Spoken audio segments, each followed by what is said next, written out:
Hello అండి, welcome to our channel Jyothi healthy kitchen. ఈరోజు మన కిచెన్లో మనం ఒక ఇన్స్టెంట్ స్నాక్ లేదా బ్రేక్ఫాస్ట్ రెసిపీని చూద్దాము. చాలా సింపుల్గా చేసుకోవచ్చు అండి. ఈ బందోసులు అనేవి మనం అప్పటికప్పుడు ఈజీగా ప్రిపేర్ చేసుకోవచ్చు. ప్రాసెస్లోకి వెళ్దాము.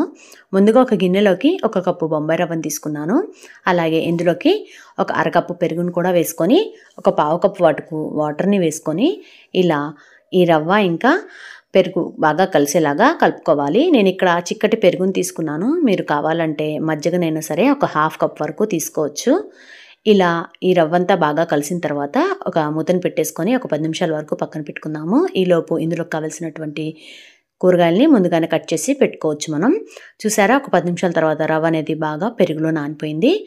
ఇప్పుడు ఈ రవ్వని ఒక మిక్సీ జార్లోకి తీసుకొని మెత్తగా పేస్ట్ చేసుకోవాలి. అలాగే ఇంకొక పావు కప్పు వరకు వాటర్ని కూడా వేసుకోవచ్చు. టేస్ట్కి సరిపడినంత సాల్ట్ని కూడా వేసుకొని ఒక పావు కప్పు వాటర్ని వేసుకున్నాను. టోటల్గా ఇందులోకి అరకప్పు వాటర్ని అయితే యాడ్ చేశాను.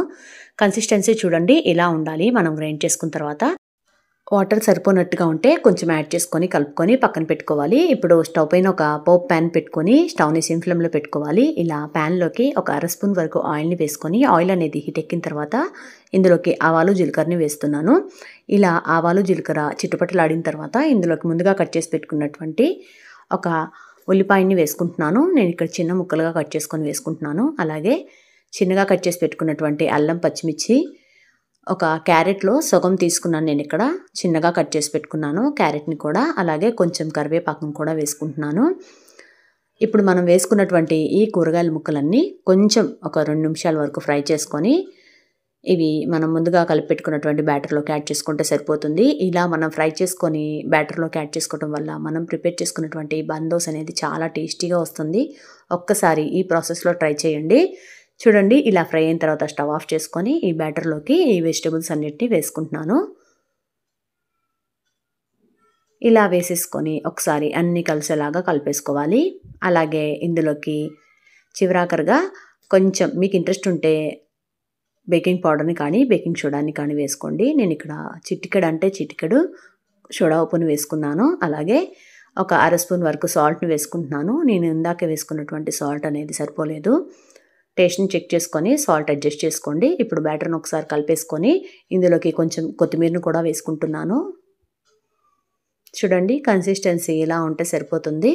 ఇప్పుడు ఇదే ప్యాన్ని మళ్ళీ పొయ్యి మీద పెట్టుకొని కొంచెంగా ఆయిల్ని వేసుకుంటున్నాను. ఒక అర స్పూన్ వరకు ఆయిల్ అనేది ఇలా ప్యాన్ నిండా స్ప్రెడ్ చేసుకొని మనం ముందుగా ప్రిపేర్ చేసుకున్నటువంటి ఈ బ్యాటర్ని ఇలా ఒక స్పూన్ వరకు యాడ్ చేసుకొని పైనుంచి మూతను పెట్టుకొని ఒక 2 మినిట్స్ వరకు సిమ్ ఫ్లేమ్లోనే ఒక సైడ్ మనం ఫ్రై చేసుకోవాలి.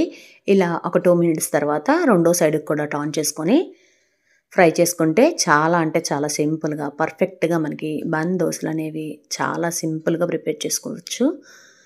చాలా సింపుల్ ప్రాసెస్లో చేసుకున్నప్పటికీ చాలా టేస్టీగా ఉంటాయండి. ఎటువంటి పిండి లేనప్పుడు ఇంట్లో ఇలా రవ్వతో ట్రై చేయండి. ఇంట్లో వాళ్ళు తప్పకుండా నచ్చి తీరుతారు. చాలా డిఫరెంట్గా ఉంటుంది, అలాగే టేస్టీగా కూడా ఉంటుంది. ఇదే విధంగా నేను మిగిలిన బ్యాటర్ని ఇంకొన్ని బందోసులుగా ప్రిపేర్ చేసుకొని పక్కన పెట్టుకుంటున్నాను. ఈ సింపుల్ ప్రాసెస్లో ఈ బ్రేక్ఫాస్ట్ రెసిపీని మీరు కూడా ఒకసారి ట్రై చేసి మీకు ఎలా వచ్చిందో నాకు తప్పకుండా కామెంట్ సెక్షన్లో కామెంట్ చేయండి. అలాగే మీ ఫ్రెండ్స్ ఇంకా ఫ్యామిలీ మెంబర్స్తో మన వీడియోని తప్పకుండా షేర్ చేయండి. ఈ వీడియో మీకు నచ్చిందని అనుకుంటున్నాను. నచ్చితే మాత్రం తప్పకుండా లైక్ చేయండి. అలాగే ఇలాంటి మరెన్నో అప్డేట్స్ కోసం వెంటనే మన ఛానల్ని సబ్స్క్రైబ్ చేసుకొని పక్కనే ఉన్నటువంటి బెల్ ఐకాన్ని ప్రెస్ చేయండి. ఇలా బెల్ ప్రెస్ చేయడం వల్ల నేను పెట్టే ప్రతి వీడియో నోటిఫికేషన్ మీ వరకు వస్తాయి. Thank you for watching. Keep smiling. Take care. Bye.